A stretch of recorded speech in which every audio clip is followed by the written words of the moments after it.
नमस्कार दोस्तों, पीडब्ल्यू ज्ञान कोश पर आपका एक बार फिर से बहुत बहुत स्वागत है। दोस्तों, आपको पता है कि यूपीएससी की एग्जाम हमारे देश में one of the toughest exam consider होती है। और इस एग्जाम को अगर कोई इंडिविजुअल तीनों लेवल क्रॉस कर दे बट उसको फाइनल लिस्ट में अपना नाम नहीं मिले तो कितना बड़ा अपने आप में एक झटका लगता है उसको। तो ऐसे में ऐसा ही केस 2008 में भी देखने को मिला, जहां पर विजुअली इंपेयर्ड इंडिविजुअल ने अपनी तरफ से एफर्ट किए और अल्टीमेटली जब सुप्रीम कोर्ट में वो पहुंचे तो सुप्रीम कोर्ट ने उनको फेवर करते हुए कह दिया कि department of personal and training, that means government of India को उनको जॉब देनी पड़ेगी। और ये अपने आप में उनके लिए बहुत ही बड़ा ब्रेक थ्रू है। सवाल यह बनता है कि ये क्या प्रोसेस रहा था, क्यों इनका नंबर नहीं आया था 2008 में, और अभी अगर सुप्रीम कोर्ट ने दिया है तो क्या इसके पीछे कोई लीगल ऑथेंटिसिटी है, और इसके अलावा सुप्रीम कोर्ट के जजमेंट में क्या आउटकम्स निकलते हैं वो हम समझेंगे। बट एक चीज हमेशा ध्यान रखना कि शिद्दत से चाहते हैं तो सब कुछ मिलता है और ढूंढने वाले को ही रब मिलता है, और यह चीज यहां पर बिल्कुल एप्लीकेबल होती हुई दिखाई पड़ रही है। यहां पर हम जो केस डिस्कस करेंगे वो विजुअली इंपेयर्ड इंडिविजुअल का है। नो डाउट वो एक रिजर्व्ड कैटेगरी के कैंडिडेट हो गए एक तरीके से, क्योंकि 1995 का एक एक्ट है, person with disability act 1995, okay, उसके तहत 3% तक का रिजर्वेशन का प्रोविजन किया हुआ है जो भी फिजिकली डिसेबल्ड इंडिविजुअल्स हैं उनके लिए। बट यहां पर एक नॉर्मल कैंडिडेट जो अनरिजर्व्ड कैटेगरी के अंदर जाता है उसको भी इन चीजों के बारे में पता होना जरूरी है, क्योंकि आपसे पूछा जा सकता है जब हम इंक्लूसिव डेवलपमेंट की बात करते हैं, हम इंक्लूसिव सोसाइटी की बात करते हैं। देखो, हम सारी चीजों को डिटेल में देखेंगे, बट आगे बढ़े उससे पहले मैं आपको बता दूं पीडब्ल्यू ऑनली आईएएस की तरफ से यूपीएससी फाउंडेशन कोर्सेज रन कराए जा रहे हैं, जिसमें 2026 के जो एस्पिरेंट्स हैं वो संकल्प और टाइटन ज्वाइन कर सकते हैं अपने मीडियम के अकॉर्डिंग। 2025 वाले प्रहार और टाइटन ज्वाइन कर सकते हैं अपने मीडियम के अकॉर्डिंग। इसमें आपको लाइव एंड रिकॉर्डेड क्लासेस मिलेगी जीएस की, और उसी के अंदर आपका सी सेट भी इंक्लूड हो जाएगा। इसके अलावा डेली एमसीक्यू और मेंस आंसर राइटिंग की प्रैक्टिस होगी, और आपको कॉम्प्रिहेंसिव ई बुक्स भी प्रोवाइड कर दी जाएगी। एडमिशन बिल्कुल ओपन है, लिंक डिस्क्रिप्शन बॉक्स में दिया है, चेक कर लीजिए। और आप मुझे फॉलो कर सकते हैं इस क्यूआर कोड को स्कैन करके टेलीग्राम पर। मेरा नाम है रजनीकांत लाटा। तो बात कुछ ऐसी है कि अनिल कुमार सिंह ये 2008 में अपना पूरा इंटरव्यू तक का पूरा प्रोसेस क्लियर कर देते हैं, और इन्होंने जब पूछा कि हाँ भाई आपकी जॉब प्रेफरेंस क्या होगी, तो इनके द्वारा आईआरएस भी डाल दी। आईआरएस की दोनों कैटेगरीज थी इनके पास में, इन्होंने इनकम टैक्स वाली भी डाली थी और कस्टम और सेंट्रल एक्साइज वाली भी इन्होंने प्रेफरेंस में डाली थी। इसके अलावा एक आईएएस की चॉइस थी इनकी, और एक इंडियन रेलवेज के लिए इन्होंने टोटल चॉइस दी। पर्टिकुलरली देखें तो इन्होंने वही चॉइसेस ऑप्ट की थी जो कि विजुअली इंपेयर्ड कैंडिडेट्स के लिए अलाउ की जाती है। आपको पता है ना कि किस तरीके से मेडिकल टेस्ट फिर बाद में होता है, जिसपे ऑलरेडी मैं वीडियो बना चुका हूं, है ना। तो ऐसे में इन्होंने अपने हिसाब से ये 4 कैटेगरीज में अपना चॉइस डाल दिया, बट फाइनल लिस्ट में इनका नाम नहीं आया। जब नाम नहीं आया तो ये पहुंच गए सेंट्रल एडमिनिस्ट्रेटिव ट्रिब्यूनल के सामने कि भाई मेरा नाम आना चाहिए था, और इससे संबंधित 1995 का जो पर्सन विद डिसेबिलिटी एक्ट है वो फेवर भी करता है। अब उसमें क्या है, 2 इंपॉर्टेंट सेक्शंस का इन्होंने कोटेशन दिया। एक तो section 33 of that particular act, और एक सेक्शन 36। 33 के आधार पर तो उनके द्वारा यह कहा गया कि इसमें साफ साफ लिखा हुआ है कि जो भी इंडिविजुअल विजुअली इंपेयर्ड हो, या फिर हियरिंग इंपेयर्ड हो, या लोकोमोटर डिसेबिलिटी जैसे सेरेब्रल पैल्सी या बॉडी मूवमेंट नहीं कर पाते, तो इनको 1-1% रिजर्वेशन का पूरा प्रोविजन है। दैट मींस टोटल 3% रिजर्वेशन आप फिजिकल आप कह सकते हो पर्सन विद डिसेबिलिटी के लिए अलाउ किया हुआ है। सीधी बात है। और इसी के अंदर यह कह दिया कि अगर एक कैटेगरी के इंडिविजुअल्स के द्वारा अपनी वैकेंसीज को फिल नहीं किया जाता है तो वो कैटेगरी, वो जो वैकेंसीज हैं वो दूसरी कैटेगरी के द्वारा फिल की जा सकती है। सिंपल ये बात यहां पर सेक्शन 33 कहता है। वहीं दूसरी तरफ सेक्शन 36 ये कहता है कि भाई अगर 1 साल के अंदर वैकेंसीज आई और उनके अंदर जो भी पर्सन विद डिसेबिलिटी के लिए जो रिजर्वेशन है अगर वो फिल नहीं होता है तो वो वैकेंसीज है ना वो कैरी फॉरवर्ड कर दी जाएगी, वो बैकलॉग्स हैं वो अगले साल के लिए कंसिडर हो जाएंगी। इस तरीके से 1996 का एक्ट 1995 का एक्ट था, इसका इंप्लीमेंटेशन स्टार्ट होना था 1996 में, हो गया। अब इसी के आधार पर ये जो अनिल कुमार सिंह है एकेएस, ये पहुंच गए सेंट्रल एडमिनिस्ट्रेटिव ट्रिब्यूनल के सामने, और कैट ने फिर department of personal and training के लिए को कह दिया कि आप ये बताओ कि 1996 से लेकर के 2008 के बीच में टोटल कितनी इतनी वैकेंसीज है जो खाली रही थी, जो कि मोर और less person with disability act के तहत रिजर्व थी। तो ऐसे काउंटिंग निकल के विजुअली इंपेयर्ड के लिए इनके मिलाकर के लगभग 10 सीटें निकल के आई। पर department of personal and training ने यह कह दिया कि अनिल कुमार सिंह का नंबर 11वां आता है। इसके पहले 10 ऑलरेडी ऐसे कैंडिडेट्स हैं जो एलिजिबल हैं और एग्जैक्टली अनिल कुमार सिंह के तरीके से उनको भी रिजेक्शन का सामना करना पड़ा। तो ऐसे में उनका ये एक्सेप्टेंस रिजेक्ट कर दी, बोले ये नहीं होगा। फिर बाद में अगेन सेंट्रल एडमिनिस्ट्रेटिव ट्रिब्यूनल के अंदर अनिल कुमार सिंह ने अपना एक और कहता है ना रिव्यू पिटीशन टाइप डाल दिया।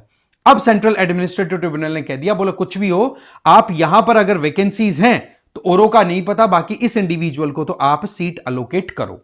हो गया मामला यहां तक। अब कैट का ये जो वर्डिक्ट था ना, ये department of personal and training को नहीं अच्छा लगा भाई, तो ये पहुंच गए दिल्ली हाई कोर्ट के पास में, बट दिल्ली हाई कोर्ट ने इस पिटीशन को रिजेक्ट कर दिया। फिर डिपार्टमेंट ऑफ पर्सनल ट्रेनिंग पहुंच गया सुप्रीम कोर्ट में और मामला पहुंच गया ऑनरेबल सुप्रीम कोर्ट के पास में।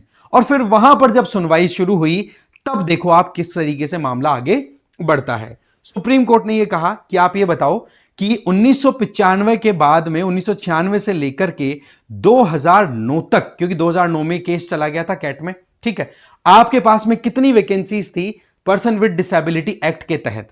तो बोला बैकलॉग्स को अगर हम काउंट करें तो हमारे पास में टोटल 41 सीट्स हैं, जिसमें से विजुअली इंपेयर्ड की 5, हियरिंग इंपेयर्ड के लिए 16 और जो मोटर लोकोमोटरी मोशन की डिसेबिलिटी है उसकी बात करें तो वो 20। तो बोला ऐसे में केवल विजुअली इंपेयर्ड के लिए हमारे पास में सिर्फ 5 वैकेंसीज ही हैं। और यहां पर अगर देखें तो अनिल कुमार सिंह जी का नंबर 11वां आता है, तो कैसे हम इनको नंबर दे दें? फिर सुप्रीम कोर्ट ने यह कहा कि आप ये बताओ कि इन्होंने किस किस पोस्ट के लिए अपनी एप्लीकेशन डाली थी। तो इन्होंने बता दिया कि भाई इन्होंने अपनी तरफ से आईआरएस के दोनों सेगमेंट्स, आईएएस और एक इंडियन रेलवेज के लिए इन्होंने डाली थी।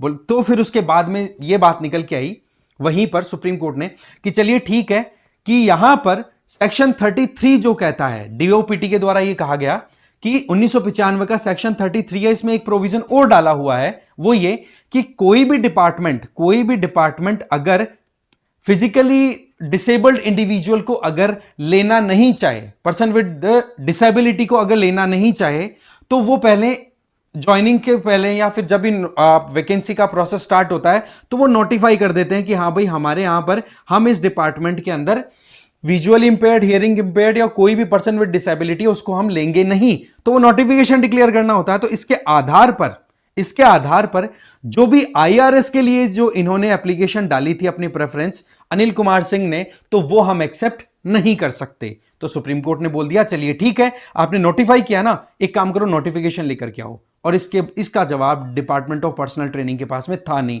उस टाइम का कोई नोटिफिकेशन आया नहीं। जब नोटिफिकेशन नहीं आया तब आप देखते हो कि आईआरएस की जो कैटेगरी जो एक्सक्लूड करके चल रहा था department of personal and training, उसको इंक्लूड किया ना, तो आप देखोगे कि विजुअली इंपेयर्ड इंडिविजुअल्स के लिए जो टोटल बैकलॉग 1996 से लेकर के 2009 तक की टोटल बैकलॉग वैकेंसीज निकल के आई 17।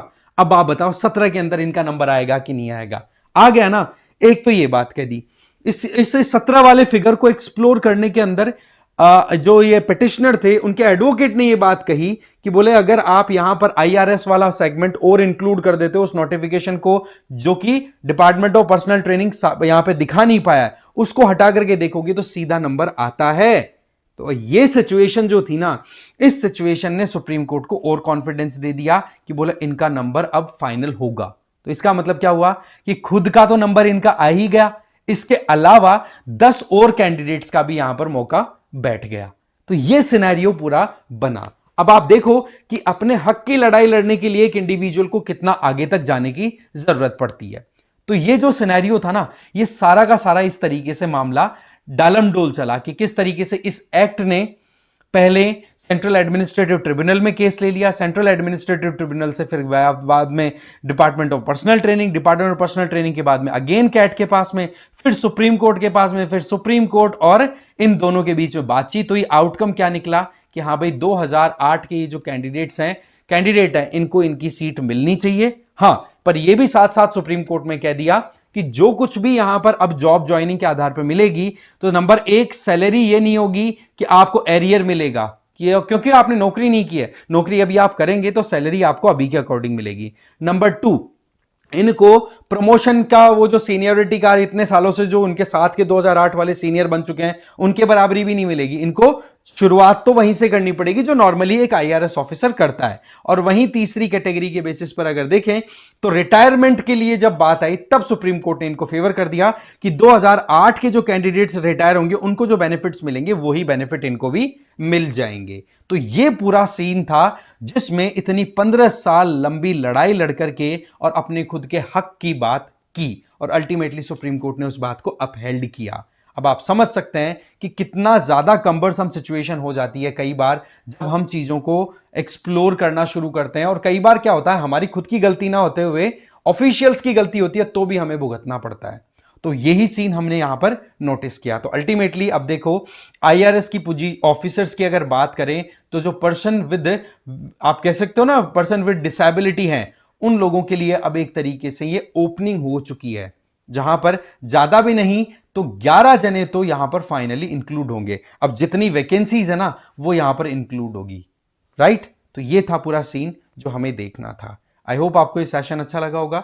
इस वीडियो में इतना ही। Thank you so much for watching this video.